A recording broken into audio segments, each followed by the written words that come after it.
ओम शांति। 25 अप्रैल 2026 के बाबा के मधुर महावाक्य।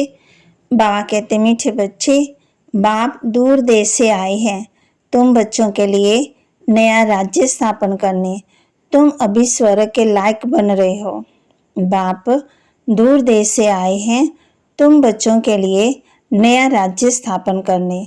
तुम अभी स्वर्ग के लायक बन रहे हो। प्रश्न पूछा बाबा ने, जिन बच्चों का शिव बाबा में अटूट निश्चय है उनकी निशानी क्या होगी? जिन बच्चों का शिव बाबा में अटूट निश्चय है उनकी निशानी क्या होगी? उत्तर, वे आंख बंद करके बाबा की श्रीमत पर चलते रहेंगे, जो आज्ञा मिले।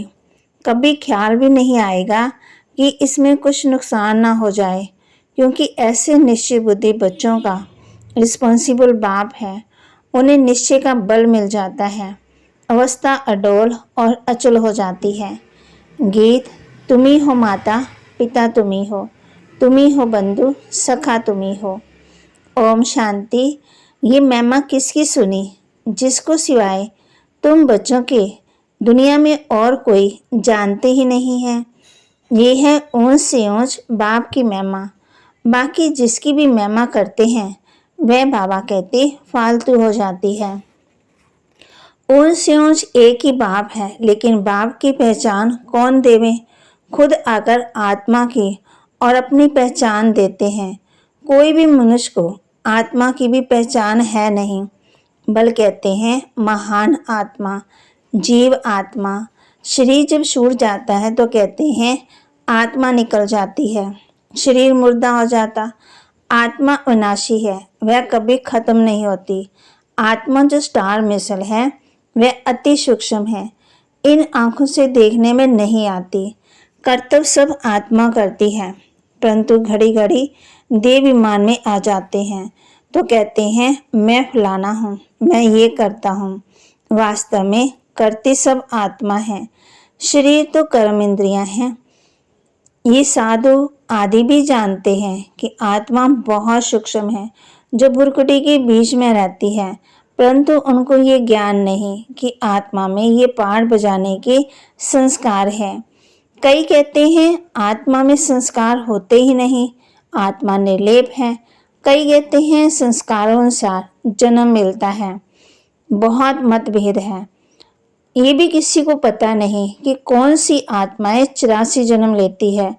तुम जानते हो कि सूर्यवंशियों को ही 84 जन्म लगाना पड़ता है। आत्मा ही 84 का चक्कर लगाए पतित बनती है। उनको अब पावन कौन बनाए? पतित पावन ऊंच से ऊंच एक ही बाप है। उनकी महिमा सब से ऊंच है। 84 जन्म सब तो नहीं लेते, पीछे आने वाले तो 84 जन्म ले न सके। सब इकट्ठे तो नहीं आते हैं। जो पहले पहले सतयुग में आएंगे, सूर्यवंशी राजे और प्रजा, उनके 84 जन्म होते हैं। पीछे तो मनुष्यों की बहुत वृद्धि होती है ना। फिर कोई के 83, कोई के 80, कोई के उसके भी कम। वहाँ सतयुग में पूरी 150 वर्ष आयु होती है। कोई जल्दी मर न सके, ये बातें बाप भी बैठ समझाते हैं। अब कोई परम पिता परमात्मा को नहीं जानते हैं। बाप कहते हैं कि जैसे तुम्हारी आत्मा है वैसे मेरी भी आत्मा है। तुम सिर्फ जन्म मरण में आते हो, मैं नहीं आता हूँ। मुझे बुलाते भी तब हैं जब पतित बनते, जब बहुत दुखी हो जाते तब बुलाते हैं। इस समय तुम बच्चों को शिव बाबा पढ़ा रहे हैं। कई पूछते हैं कि ये कैसे माने कि परमात्मा आते हैं, तो उनको समझाना है कि सब पुकारते हैं हे पतित पावन आओ, आकर के हमें पावन बनाओ। अब वह है निराकार, उनको अपना शरीर नहीं है, आना भी पतित दुनिया में है, पावन दुनिया में तो नहीं आएंगे। ऐसे मत समझाना। ये भी समझाना है कि परमात्मा इतना छोटा है, जैसे आत्मा छोटी है, परंतु वह है मनुष्य सृष्टि का बीज रूप, नॉलेजफुल। बाबा हम बच्चों को समझा रहे हैं किसी को कैसे समझाना है। बाबा कहते हैं कि तुम मुझे परम पिता परमात्मा कहते हो, पुकारते हो तो जरूर आएंगे ना। गाते भी है ना, दूर देश का रहने वाला आया देश पर आए। अभी बाप द्वारा मालूम पड़ा है कि अभी हम पराये देश अर्थात रावण के देश में हैं। सत्युग त्रेता में हम ईश्वरीय देश अर्थात अपने देश में थे। फिर द्वापर से लेकर हम पराये देश पराये राज्य में आ जाते हैं, वान मार्ग में आ जाते हैं। फिर भक्ति शुरू हो जाती है। पहले पहले शिव बाबा की भक्ति करने लग जाते हैं। वह लोग शिव का इतना बड़ा लिंग बनाते हैं, परंतु इतना बड़ा तो वह है ही नहीं। अभी तुमने समझा है कि आत्मा और परमात्मा में क्या फर्क है। आत्मा जन्म मरण के चक्कर में आती, परमात्मा नहीं आते। वह नॉलेजफुल है, सदा पावन है, सुख का सागर है, आनंद का सागर है। वह परम आत्मा की महिमा है। अब बुलाते हैं कि हे पतित पावन आओ। वह है परम पिता जो कलब कलब आते हैं। दूर देश के रहने वाले मुसाफिर को बुलाते हैं, उनकी महिमा गाते हैं। ब्रह्मा सरस्वती को बुलाते नहीं, पुकारते हैं निराकार परमात्मा को। आत्मा बुलाती है कि दूर देश के रहने वाले आओ, आकर के हमें पावन बनाओ। देश पराया क्योंकि सब पतित बन चुके हैं। मैं भी आऊंगा तब जब रावण राज्य खत्म होना होगा। मैं आता भी हूँ संगम युगे। ये किसी को भी पता नहीं। कहते भी हैं कि वह परमात्मा बिंदी है। आजकल फिर कहते हैं आत्मा सो परमात्मा, परमात्मा सो आत्मा। आत्मा सो परमात्मा हो न सके। आत्मा परमात्मा दोनों अलग अलग हैं, रूप दोनों का एक जैसा है, परंतु आत्मा पतित बनती है, 84 जन्मों का पाठ बजाना पड़ता है। परमात्मा जन्म रहित है। अगर आत्मा सो परमात्मा कहते तो क्या सतो प्रधान परमात्मा तमो प्रधान में आते हैं? नहीं, ये तो हो न सके। बाप कहते हैं कि मैं आता हूँ सर्व आत्मा की सर्विस करने। मेरा जन्म भी नहीं कहा जाता। मैं आता ही हूँ नरकवासियों को स्वर्गवासी बनाने। पराये देश में आए हैं अपना स्वर्ग स्थापन करने। बाप भी आकर के हमको स्वर्ग का लायक बनाते हैं। ये भी समझाया है कि और आत्मा का पाठ और अपना अपना है। परमात्मा जन्म मरण रहित है। आते भी जरूर हैं, तब तो शिवरात्रि मनाते, लेकिन वह कब आते हैं ये कोई नहीं जानते। ऐसे ही शिव जयंती मनाते आए, जरूर संगम पर आए होंगे स्वर्ग स्थापन करने, पतितों को पावन बनाने। जरूर संगम पर ही आएंगे ना। पावन सृष्टि है स्वर्ग। कहते हैं पतित पावन आओ। फिर जरूर पतित दुनिया के विनाश का समय होगा, तब ही पावन दुनिया स्थापन करेंगे। युगे युगे तो नहीं आते हैं। बाप कहते हैं मुझे संगम पर आकर पतित दुनिया को पावन बनाना है।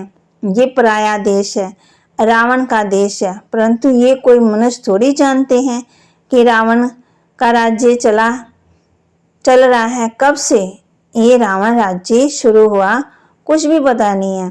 तो पहले पहले मुख्य बात आत्मा और परमात्मा का राज समझाना है। फिर समझाना है कि वह कलब के संगम युग पर आते हैं पावन बनाने। ये काम उनका ही है, ना कि श्री कृष्ण का। श्री कृष्ण तो खुद ही 84 जन्म नीचे उतरते, सूर्यवंशी सब नीचे उतरते। झाड़ आधा ताजा आधा पुराना थोड़ी होगा। जड़ी जड़ी भूत अवस्था सबकी होती है। कलब की आयु का ही मनुष्यों को पता नहीं। शास्त्रों में लंबी चौड़ी आयु दे दी। ये बाप ही बैठ समझाते हैं, इसमें और प्रश्न उठ न सके। रस्ता बाप सच्ची बोलते हैं। हम इतने बीके हैं, सब मानते हैं तो जरूर, तब तो मानते हैं। आगे चल जब निश्चय होगा तो समझ में आ ही जाएगा।